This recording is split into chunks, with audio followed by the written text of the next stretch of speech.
Hello everyone.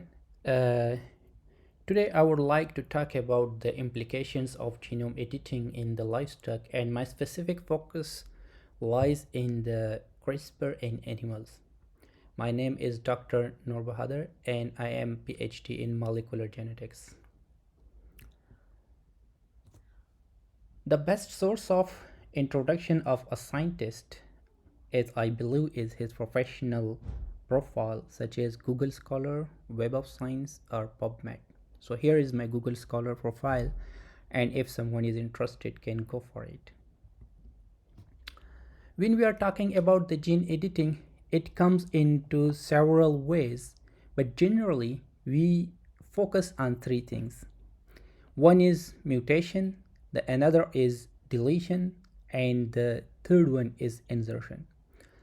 Besides these three mechanisms, there are several other mechanisms which comes into the context of gene editing, but my focus is not that.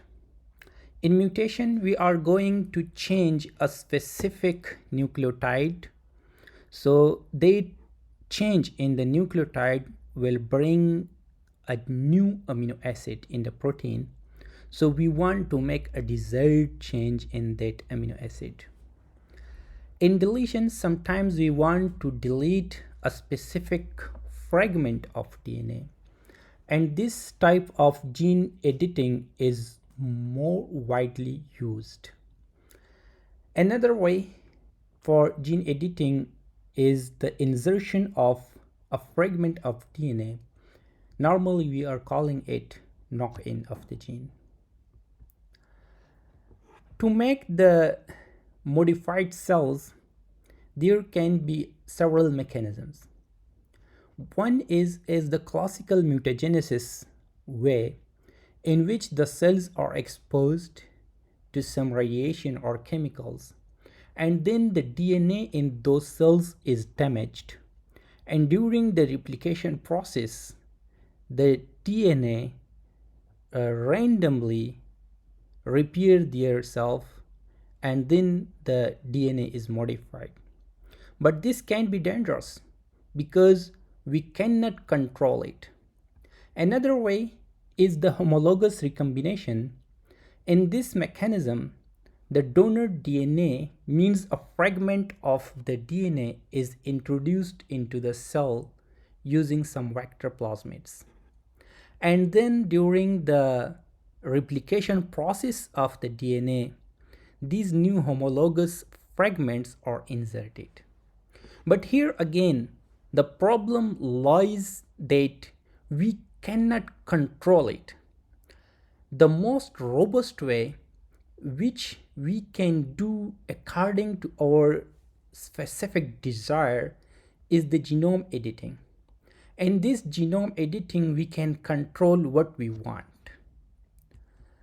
It will be dishonesty with the science if here I don't talk about the zinc finger nucleases and talons. These are the initial systems which were introduced for targeted gene modification. But due to their complexity, these systems are not very commonly used among the scientists nowadays.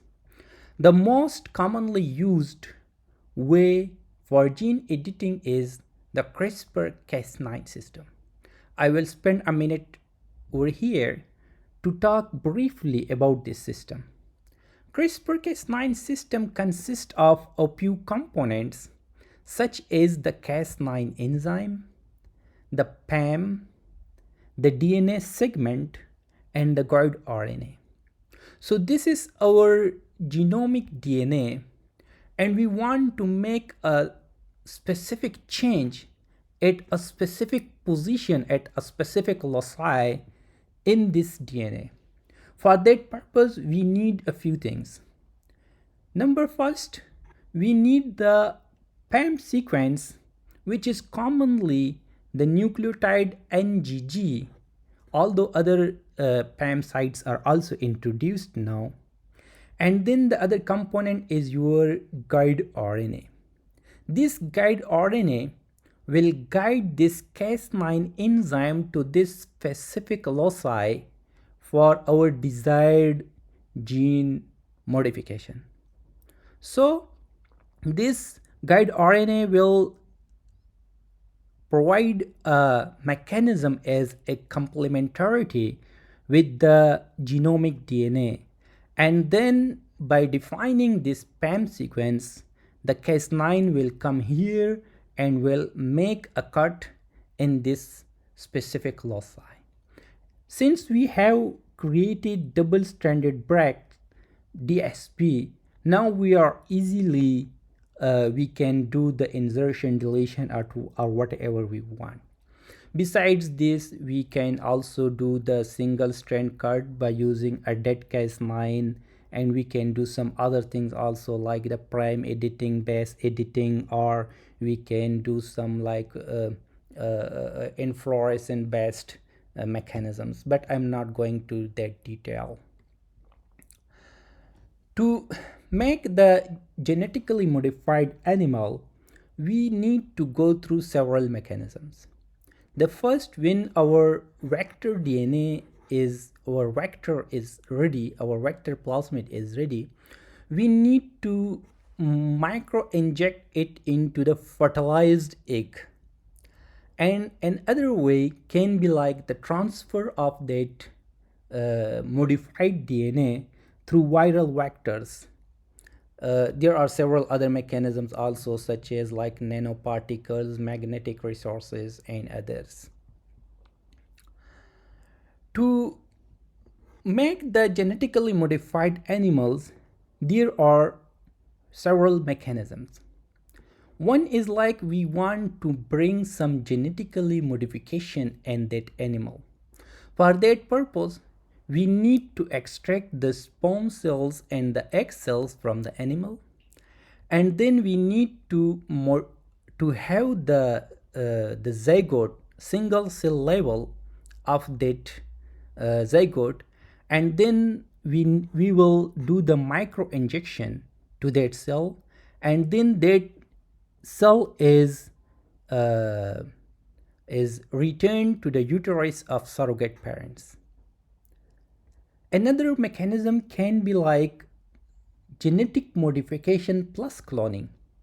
This is almost the same with the first mechanism, but the modification is like we also need to do the cloning of the organism.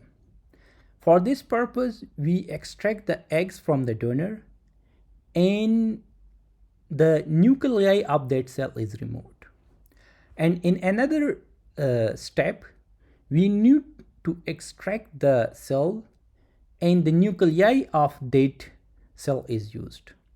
So then that nuclei is micro-injected and then put back into the uterus of the surrogate parent. So here we have modified the DNA, the gene, and also we perform the cloning. And the third form is the cloning, in which we are doing the transfer of the genetic information among the same species.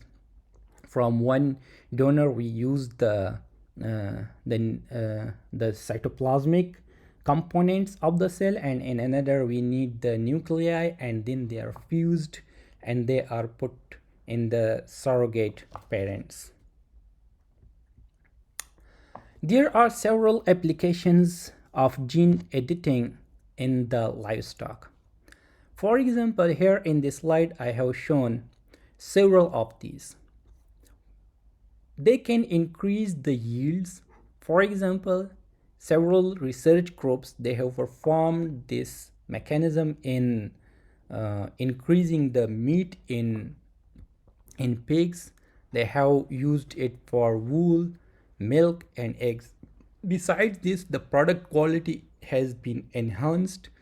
Also, this system has been used to control the livestock diseases, and the other applications like some horses have been created which can run very fast, and hornless cows have also been generated, and some chickens have been produced where the eggs can be used for the vaccination.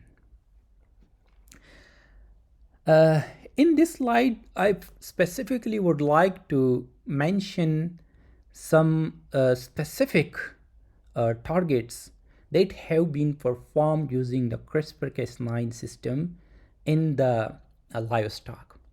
The cell source can be the zygote or the fibroblast, and then there should go for several process for this gene editing, such as the CRISPR-Cas9, so it can be used for the knockout, knock-in, or some other modification, such as like the enhancing the expression of a specific gene, or enhancing this or reducing the expression of a specific gene, and then the donor vector has been used.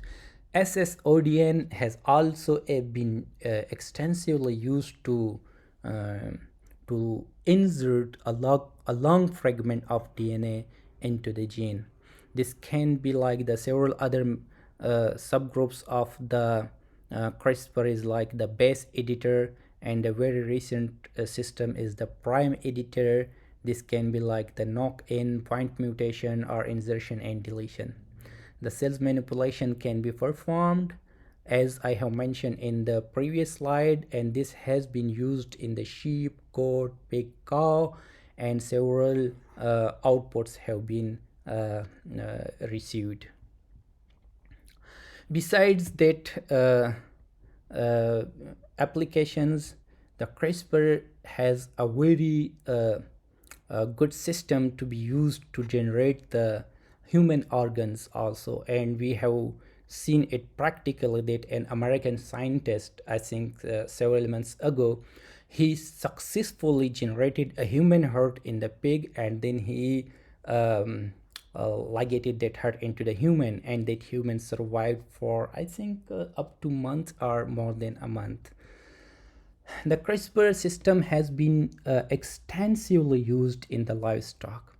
In this slide, I have shown several genes that have been modified in several species such as the sheep, goat, pig, and cattle. Besides that, some other genes have also been used. Several number of genes are used by the scientists. Several other genes have been used as a knockout for the biomedical applications also, and several genes have been targeted in the livestock. Here are some other genes, and at the end I would like to mention that these CRISPR systems, besides their extensive applications, we still have several limitations for this system, and I hope with the passage of time we will have enough progress to overcome all these problems.